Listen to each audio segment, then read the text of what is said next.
voilà sur une place un homme qui commence à jouer. Et puis il y a une petite fille qui arrive et qui... Et puis devant ses yeux commence à se dérouler quelque chose d'extraordinaire qui fait que elle reste sur place pendant tout le temps. Je ne sais pas si vous avez vu, elle n'a pas bougé, elle est restée là, fascinée. Et puis une deuxième personne arrive et des musiciens commencent à sortir de partout, des chanteurs. Et il est même un peu difficile de distinguer qui fait partie de cet ensemble et qui n'en fait pas partie. Parce que les gens aussi qui sont là commencent à chanter. Ceux qui ne connaissent pas, ils marmonnent un peu. On voit beaucoup d'enfants qui se mettent à battre la musique et aussi entraînés dans cette merveilleuse symphonie. Et il y a la joie sur les visages. Il y a l'émerveillement. D'extraordinaire est en train de... Dans un lieu assez banal, une place d'une ville.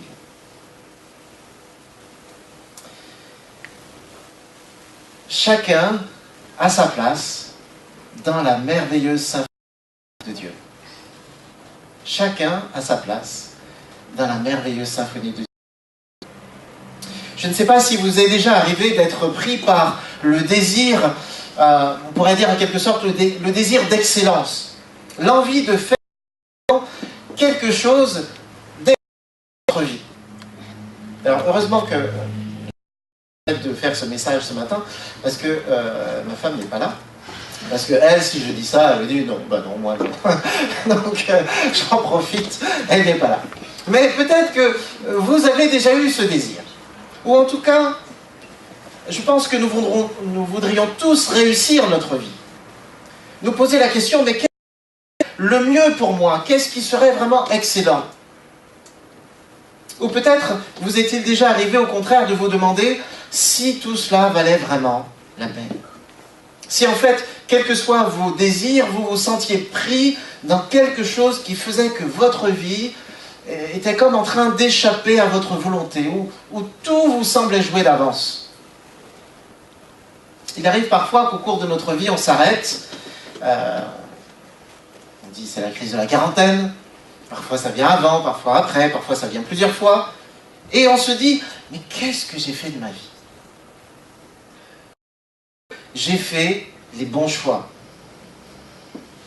Pour le reste de ma vie, je voudrais être certain que je vis pleinement, que je ne passe pas à côté de l'essentiel, que je ne passe pas à côté de ce qui est important.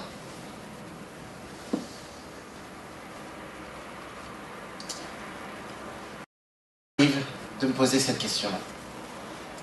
Et ça m'arrive parfois que ces questions arrivent de manière très aiguë. Et il me faut une réponse. Les Corinthiens aussi se posaient les mêmes questions que nous, et parmi eux, certains se posaient la question de ce qui est excellent dans la vie, et dans leur contexte particulier, ce n'est pas le sujet de ce matin, ils se posaient notamment la question par rapport à la question du mariage et de la sexualité. Alors dans quelques semaines, je commencerai une mini-série sur justement la sexualité. Mais ce n'est pas encore le thème ce matin. Ils se posaient cette question, les Corinthiens, mais il est beau, il est excellent. Le mieux, c'est ne pas toucher de femme. Voilà. Et il y a une pression sur le reste de la communauté pour la question du célibat. Il cherchait vraiment l'excellence.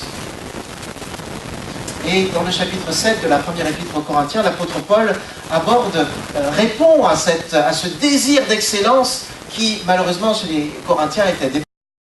Et il leur donne en tout cas deux principes que j'aimerais souligner et deux principes que j'aimerais illustrer avec un épisode de la vie de David.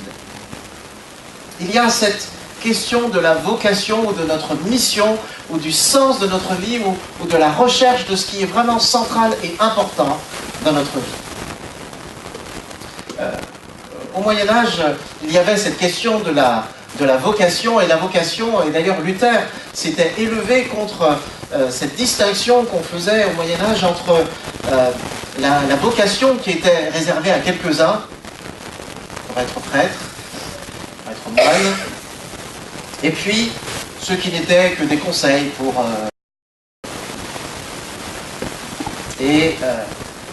Luther et après lui tout le protestantisme ont souligné combien c'est toute notre vie ordinaire qui est marquée par le sceau de l'appel de Dieu, par le sceau de la vocation. Tous une mission, une vocation, un appel sur nos vies. Et pour Luther, il insistait que le travail séculier, le métier de chacun pouvait entrer pleinement dans la vocation chrétienne.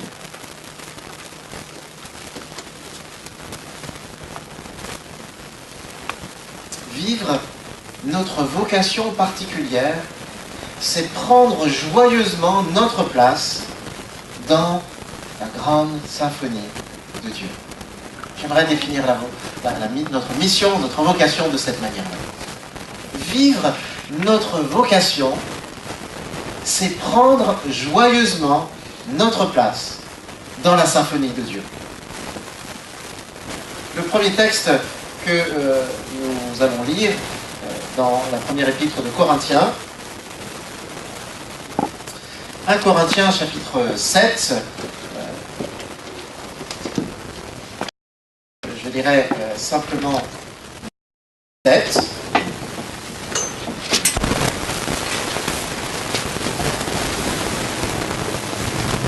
1 Corinthiens 7, 7. L'apôtre Paul, répondant à ce désir d'excellence des Corinthiens qui voulaient que tout le monde passe par le même chemin, pour atteindre l'excellence, il n'y a qu'un chemin. L'apôtre Paul leur dit tout simplement: je voudrais que tous les hommes soient comme moi.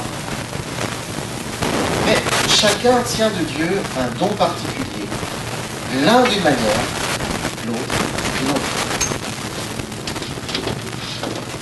L'apôtre Paul leur dit en quelque sorte: oui, je vous comprends moi aussi, d'ailleurs je voudrais bien que tout le monde soit comme moi. Mais en réalité, ce n'est pas comme ça que Dieu nous a créés. Et ce n'est pas comme ça que Dieu nous a équipés. Chacun tient de Dieu une capacité, c'est aussi charisma, une capacité particulière, l'un d'une manière, l'autre d'une autre. L'apôtre Paul insiste sur la diversité. Il est illusoire de croire qu'il y a une réponse unique pour tous, parce que notre vocation dépend des capacités données par Dieu. En fait, c'est comme si le Seigneur nous rappelle aussi: tu peux servir Dieu avec ce que tu es. Tu n'as pas besoin de ressembler à un autre. Tu n'as pas besoin d'avoir les capacités d'un autre. Parce que tient de Dieu une capacité l'un d'une manière, l'autre d'une autre. Il y a quelque chose de beau, d'excellent à faire avec ce que tu es et qui tu es. Répondre à ma vocation, vivre l'excellence, c'est faire avec ce que je suis, c'est porter un regard lucide sur moi-même et faire des choix qui correspondent à mes dons, à mes capacités, à mes talents. Alors c'est vrai que parfois j'ai besoin du regard des autres aussi, qui peuvent m'aider aussi à mieux percevoir ce que moi je ne peux pas percevoir. Et dans ce domaine-là, je dirais qu'en tant que parent, on a aussi une grande responsabilité vis-à-vis de nos enfants pour les aider aussi au discernement, sans que nous projetions sur eux tous nos fantasmes. Voilà. On projette sur eux tout ce que nous on aura capable de faire et on leur dit oui, toi tu as ça et tu vas le faire. Non, mais ils ont besoin aussi de notre regard qui les encourage et qui relève ce que nous discernons des dons et des capacités que Dieu a. Je dois comprendre en quelque sorte qu'il y a un oui de Dieu sur ce que je suis. Dieu te voit et te regarde dons, tes capacités.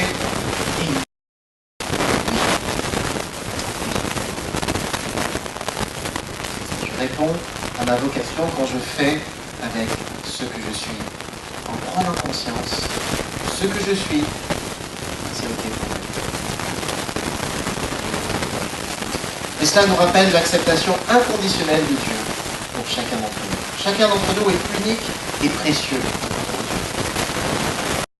Chacun d'entre nous est comme un de ces instruments, une de ces voix que nous avons vues dans la Bible. Unique, irremplaçable, qui a sa place dans une plus belle symphonie.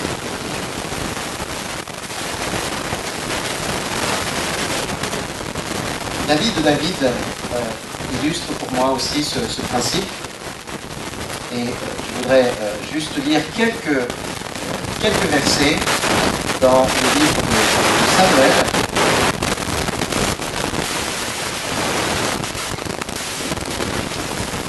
« 1 Samuel, chapitre 7,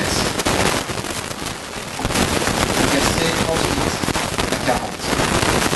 1 Samuel 7, 38. Et ce passage, je crois, nous aide aussi à reconnaître ce qui est authentiquement nous-mêmes. 1 Samuel 7.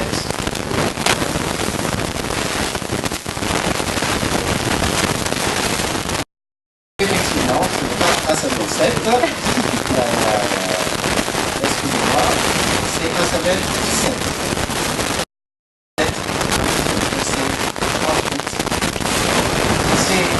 Cet épisode où David va affronter Goliath. Et David vient sur ses frères, là, ses frères qui sont des soldats de l'armée de Saül, et ils sont face à un os de taille, Goliath. Bienvenue dans la rue, petit à côté de lui. Et il y a ce géant qui est en train de défier l'armée d'Israël. Voilà. Il faut bien affronter n'importe quel soldat. On fait un combat singulier. Juste, voilà, one-man. Allez. Et si je gagne, voilà, vous avez perdu la bataille. C'est pas la peine de faire toute la guerre. Et David entend ça. Et lui, un jeune homme, jeune berger, il dit ok, moi je relève. D'abord, écoute, un soldat. Et on lui laisse tenter sa chance. Et voilà ce que je vous ai dit au verset 38. 1 Samuel 17, 38. Saül revêtit David de ses propres habits. Il plaça sur sa tête un casque de bronze et le revêtit de cuirasse. David mit à sa ceinture l'épée de Saül par-dessus ses habits et entreprit de marcher car il n'avait pas encore essayé. Il dit à Saül, je ne peux pas marcher avec tout cela, je n'ai jamais essayé. David prit en main son bâton, choisit 5 pierres polies et les mit dans cette berger. Et donc, ça pue. Puis, ça prend s'avança.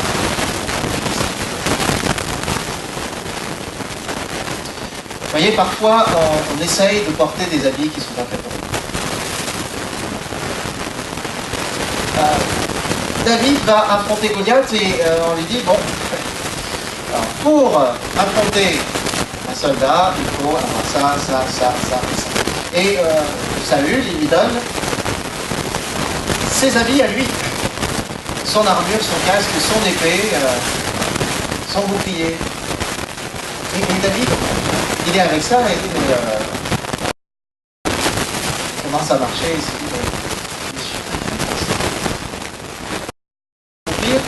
pas le faire dans les habits d'un autre. Et il s'en débarrasse. Et il prend 5 ondes. Et il prend des pierres et il les met dans le sein du buster. Et il prend son bâton. Parce que c'est ça, c'est ce qu'il s'est banni. C'est ça, c'est bien.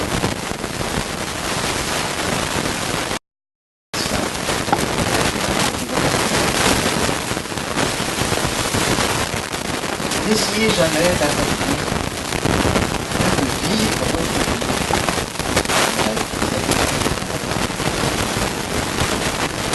Dieu vous a fait tel que vous êtes. Et c'est suffisant. C'est ok pour Dieu. Et il nous faut parfois apprendre aussi à accepter notre vulnérabilité. Parce que nous n'avons pas tous les dons, mais on doit accepter aussi notre vulnérabilité. C'est l'apôtre Paul qui disait « Nous portons ce trésor dans des vases de terre afin que cette puissance supérieure soit attribuée à Dieu et non pas à nous. » Et un peu plus loin, il parle de son dialogue avec Dieu et avec toutes ces faiblesses physiques. Paul, on ne sait pas très bien ce qu'il avait. Certains pensent qu'il était épileptique ou quelque chose comme cela. Et il a demandé à plusieurs reprises de le guérir, par 3 fois. Lui qui guérissait tellement de malades.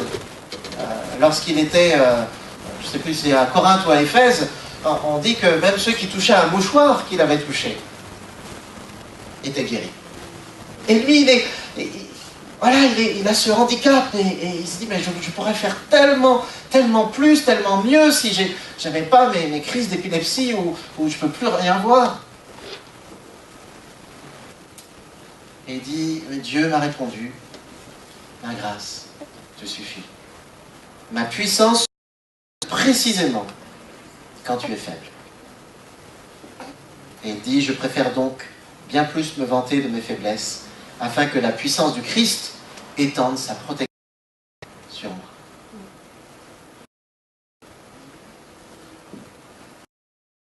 Quand je regarde David s'approcher de Goliath, on pourrait se dire, mais est-ce qu'il n'est pas un peu inconscient? Parce qu'il n'a pas tout ce qu'il faut pour ce combat. C'est intéressant au verset 1, il nous est dit, le Philistin s'approcha peu à peu de David, précédé de l'homme qui portait son bouclier. On imagine ce géant avec toute son armure et son énorme épée et sa lance. Et puis il a même une personne devant lui qui porte son bouclier. Je veux dire, il est blindé, quoi. Et là, on se dit, il risque rien. Ça, c'est sûr que la bataille est parfaitement à son avantage. Et David, lui, il n'a aucune protection. Et alors que le Philistin s'approche pas à pas, il nous est dit au verset 48, aussitôt le Philistin se redressa pour marcher à la rencontre de David. Lui, il vient pas à pas, il marche. Et David, qu'est-ce qu'il fait? David se courir sur le champ de bataille à la rencontre des Philistins. David, il sait qu'il n'a pas toutes ses protections. Il ne peut pas livrer une bataille conventionnelle. Il s'approche, je vais m'approcher aussi, tout doucement, je vais me mettre en face de lui, etc. Bon. Non, il sait qu'il n'a pas toutes les protections et tout ce qu'il faut pour une bataille comme cela. Le Philistin s'avance et il fait jouer la vitesse, il court, fini. Moi j'aurais voulu être là. Non, j'aurais voulu être là, ça devait être quelque chose à... David accepte sa vulnérabilité. Il n'a pas besoin d'avoir tous les atouts en main, il sait ce que Dieu lui a donné et il sait que Dieu est avec lui. Il a déjà expérimenté ça. Il a déjà expérimenté ça avec l'ours, avec le lion. Que si Dieu est avec lui, ça suffit. Il n'a pas besoin d'un bouclier, de quelqu'un qui avec un bouclier, d'avoir toutes sortes de choses. Accepter les dons que Dieu nous a donnés, c'est aussi accepter notre vulnérabilité. Qu'on n'a pas toutes les capacités d'un tel ou d'un tel, mais que ce que Dieu nous a donné est pleinement suffisant pour vivre notre vie telle que lui veut que nous la vivions, pour servir là où Dieu veut que nous servions. Entrer dans notre vocation, entrer dans cette magnifique symphonie de Dieu, c'est accepter, reconnaître que la vocation dépend des capacités données par Dieu. Une deuxième dimension que Paul souligne, on revient dans 1 Corinthiens 7, 1 Corinthiens 7, à partir du verset 17, l'apôtre Paul poursuit encore avec un autre principe. Verset 17, seulement que chacun marche selon la part que le Seigneur lui a faite, selon l'appel qu'il a reçu de Dieu. C'est ainsi que je l'ordonne dans toutes les églises. Quelqu'un a-t-il été appelé aussi? Quelqu'un a-t-il été appelé par un circoncis qui ne se fasse pas circoncis? La circoncision n'est rien et l'incirconcision n'est rien. C'est l'observation des commandements de Dieu. Que chacun demeure dans l'état où il était lorsqu'il a été appelé. En étant esclave, ne t'en inquiète pas. Profites-en plutôt. Car l'esclave qui a été appelé dans le Seigneur est un affranchi du Seigneur. De même, l'homme libre qui a été appelé est un esclave de Christ. Vous avez été rachetés à un. Ne devenez pas esclaves des hommes. Chacun, frère, demeure devant Dieu dans l'état où il est.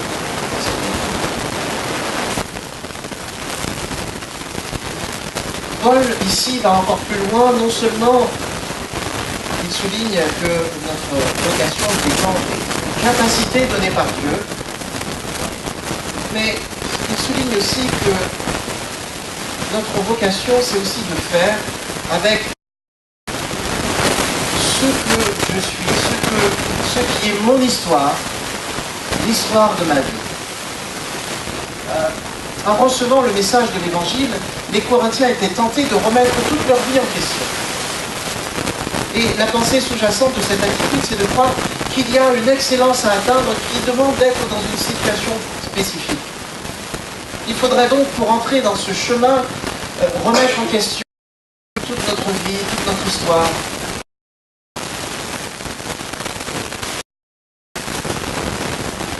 Paul insiste. Que chacun reste dans l'état où il est. L'appel de Dieu assume notre état, notre histoire, là où nous en sommes, notre classe sociale, notre ethnie, notre état de célibataire ou de personne mariée. Tout cela n'est en rien un obstacle pour Dieu.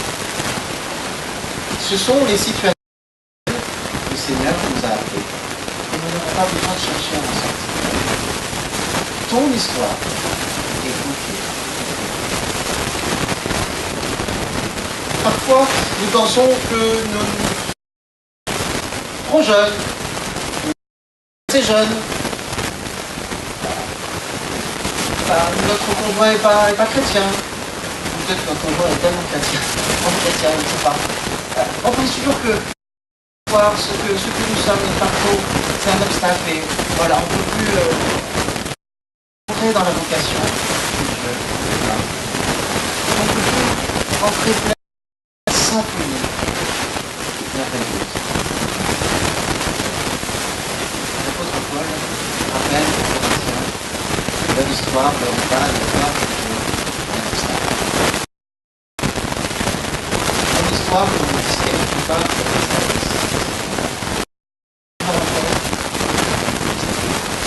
tel que le Seigneur te rencontre. Je n'ai pas besoin d'attendre que mon histoire soit bouleversée.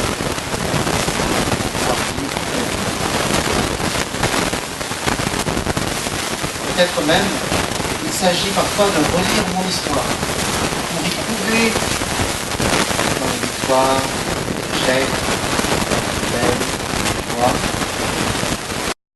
les choses qu'on a données, les choses qu'on a reçues, les marques de la tête. Là, son action qui m'indique le chemin tracé. Revenons à l'histoire de David, dans le chapitre 17, verset 28. Lorsque David entre, donc arrive pour voir ses frères, et il entend donc Goliath haranguer l'armée, et il commence à poser. Voilà la réaction de son frère. Eliab, son frère aîné, qu'il avait entendu parler à ses hommes, fut enflammé contre David. Il dit: pourquoi es-tu descendu? Et à qui as-tu remis ce petit troupeau dans le désert? Je connais ton insolence et la malice de ton cœur. C'est pour voir la bataille que tu es descendu. Probablement, si vous connaissez un petit peu l'histoire, avait une petite dent contre David, parce qu'il y avait probablement quelque chose qui était un peu resté là. Quelque temps auparavant, le prophète Samuel était venu chez eux, et leur père les avait présentés tour à tour à Samuel, sachant seulement qui Samuel allait choisir. Et bien sûr, on commence par le fils aîné, Eliab. Et là, Samuel dit: bah non, c'est pas lui. C'est moi l'aîné, c'est moi le plus grand. Et puis, finalement, c'est le petit dernier qui a été choisi. J'aime bien cette histoire aussi parce que je suis le dernier de 7. Non, ne racontez pas ça à mes frères et sœurs. Je m'entends très bien avec eux. Et là, Eliab, qui voit son frère arriver, et il dit: mais qu'est-ce que tu fais là? T'as pas un petit troupeau là, vous voyez, ce ton méprisant, hein? T'as pas un petit troupeau dont tu devrais t'occuper? C'est rien que ça ton rôle. Faut pas sortir de ta boîte, hein. Le soir, c'est tu te lèves, tu vas garder les moutons et tu rentres à la maison. Ton histoire ne te permet pas de rentrer dans la symphonie de Dieu. Non, non. T'as un petit troupeau là-bas à t'occuper. Eliab pensait parce que David était berger, il ne pouvait pas être important. Il ne pouvait pas venir au secours. Mais Dieu pensait que parce que David était berger, il le choisirait pour être le berger de son peuple. Ton histoire ne te disqualifie pas pour entrer pleinement dans la merveilleuse symphonie de Dieu. Ne pense pas parce que tu as vécu telle ou telle chose dans le passé, parce que tu n'as pas vécu telle ou telle chose dans le passé, que tu ne peux pas entrer pleinement dans la grande symphonie de Dieu. Les données de notre histoire, ce qui ne dépend pas de notre volonté, ne peut en aucun cas nous empêcher de répondre à l'appel de Dieu et à la vocation qu'il nous a adressée. Ma vocation, c'est le oui de Dieu sur mon histoire. Une situation qui, bien sûr, en partie ce que je peux faire, mais qui ne détermine pas tout, qui ne m'empêche pas d'entrer dans les projets de Dieu pour moi. Paul reconnaît qu'il peut parfois y avoir un intérêt à changer de situation. Aux esclaves, bon, si jamais tu peux t'affranchir, bon, c'est quand même mieux, alors bon, affranchis-toi. Mais ça ne doit pas être ton obsession. Tellement entrer dans ta vocation, dans ta même si tu es un esclave. Alors c'est dans le contexte du 1er siècle, mais parfois j'ai l'impression qu'il y a des choses dans notre vie ou dans notre situation où on se dit: mais quelque chose qui, c'est un esclavage pour moi. C'est une prison, je ne peux pas en sortir, donc je ne peux pas entrer pleinement dans la mission de Dieu. Mais j'aimerais te dire avec Paul,